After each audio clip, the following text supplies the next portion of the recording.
नमस्कार. श्री स्वामी समर्थ. जय जय स्वामी समर्थ. घरातील कटकट आणि नकारात्मक ऊर्जेसाठी स्वामींचा एक सोपा उपाय आज आपण बघणार आहोत.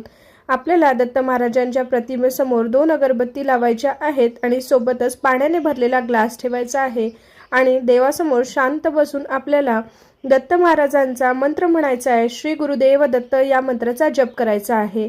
जप करताना ग्लासमधील पाण्याकडे बघत राहायचे आहे आणि अगरबत्ती संपेपर्यंत जप करायचा आहे. जप पूर्ण झाल्यावर ग्लासमधील पाण्यावर फुंकर मारा आणि थोडीशी अगरबत्तीची विभूती त्यात टाका. हे पाणी घरामध्ये सर्वजण पीत असलेल्या पाण्यात मिक्स करा आणि हे 21 दिवस सलग उपाय करून नियमितपणे उपाय करून बघा. सकाळ संध्याकाळ हा उपाय करू शकता. दत्त महाराजांची आरती आणि स्तोत्रे सुद्धा म्हणू शकता. यामुळे घरातील वातावरण बदलेल आणि घरामधील सगळे सदस्यांची चिडचिड होणार नाही. घरामध्ये सुखशांती नांदेल आणि घरामध्ये भरभराट होण्यास सुरुवात होईल. हा उपाय नक्की करून बघा.